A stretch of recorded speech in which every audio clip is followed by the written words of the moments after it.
Hi, I'm Dr. Dawson. Poison ivy is probably the most common rash that folks bring into the doctor to seek their help with.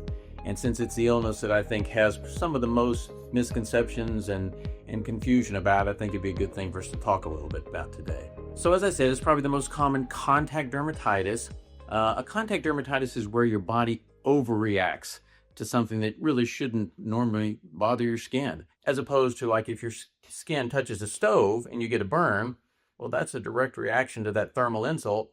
That's not an overreaction, that's just a reaction. But if it's some substance, like in this case, the oil on the leaves and poison ivy, and it comes in contact with your skin, shouldn't cause you any problem. And yet it does cause 90 to 95% of us to break out into red, weepy rash.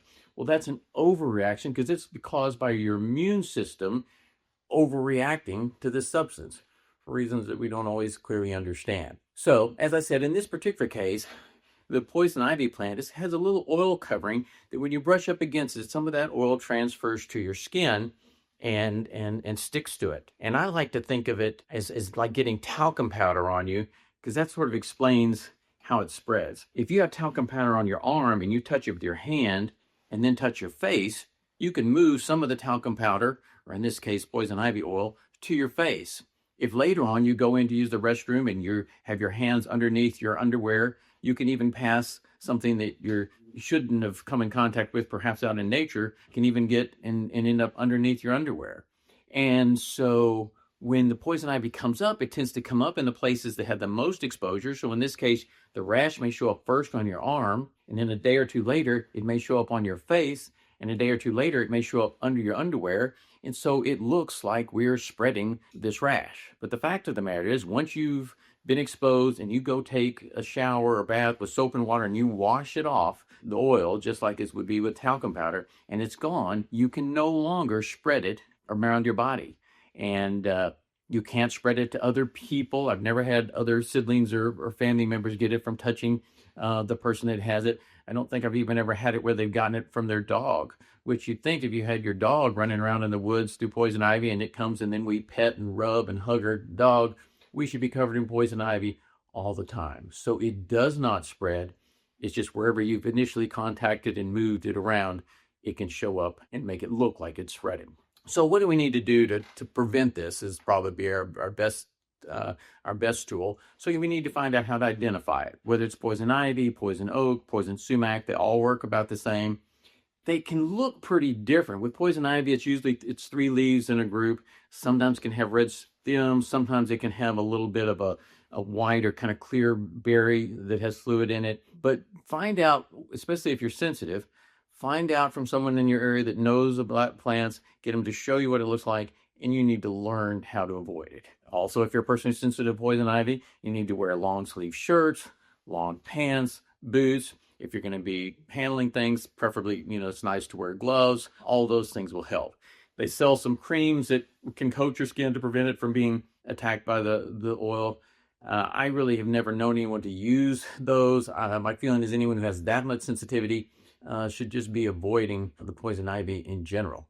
If you had a job where you had to be in contact with it, that might be a different situation. But the most important thing is, as soon as you potentially come in contact with poison ivy, you need to wash that oil off with soap and water. So get those clothes off, get them washed, and then take a shower or bath and use lots of soap and water and wash that off. They make special soaps. You're probably not going to have those available to you. Just use whatever soap you have, and just the main thing is to wash it off as soon as possible. Now, the kind of interesting thing is the rash isn't going to show up for a couple of days. This is a delayed overreaction.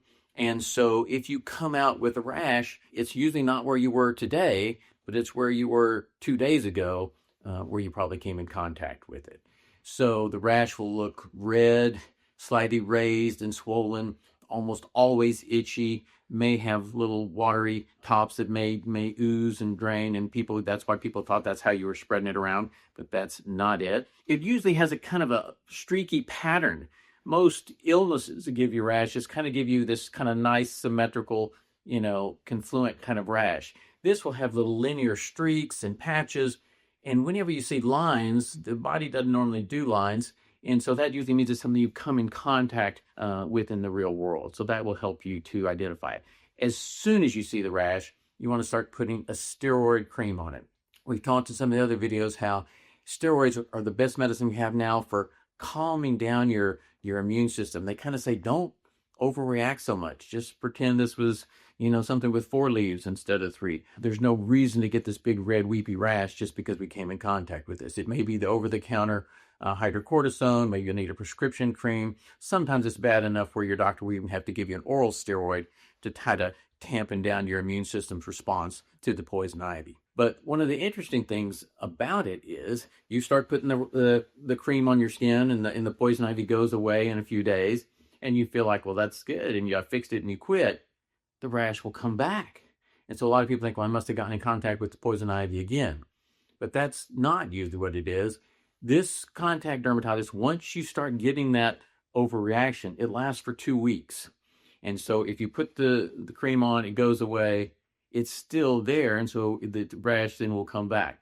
So keep putting the cream on for 2 weeks, even if you're doing it less and less, and that will keep it from coming back. So that's how poison ivy works. Pretty straightforward.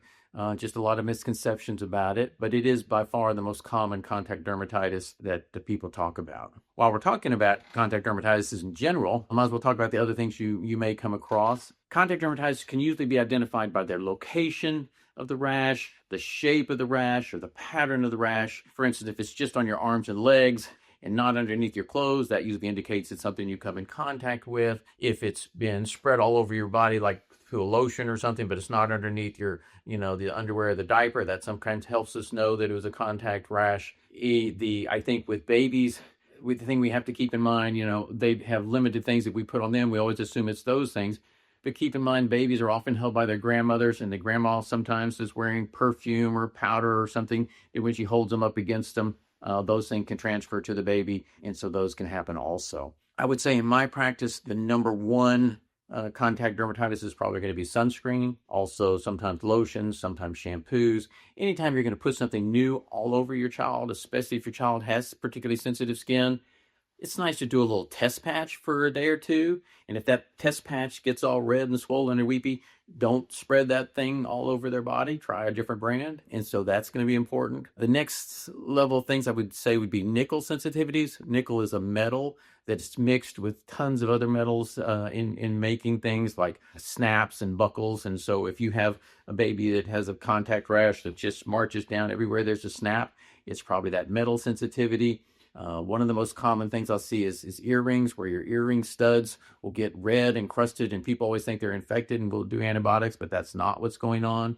99% of the time, that is a nickel sensitivity also, since the nickel's mixed in with the earring stud, and just taking those earrings out and getting some that have either surgical steel or really expensive earrings that maybe don't have nickel mixed in there, and putting a steroid cream on that will help. The main thing, if you just have a contact dermatitis one time and you don't have it again and we don't figure out what it was, doesn't really matter. You're only exposed to it one time.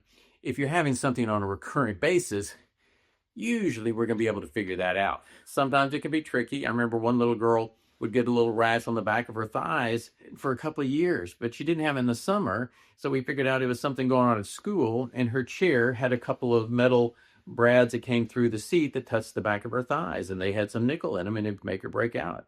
We just put fingernail polish, painted it over those little brads on her chair at school, and she didn't have any more problems.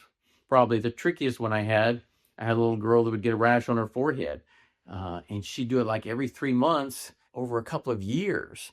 And it took us a long time to figure out. It was when her mom wore one particular brand of lipstick, and when she put that on and then kissed her on her forehead, her daughter would break out for 2 weeks, and then she might not wear that lipstick for another few months, and so it wouldn't happen. So it can be tricky, but you can eventually figure it out if you're going to have recurrent contact dermatitis. So that's how poison ivy works, what you can do to prevent it, and I hope that'll help.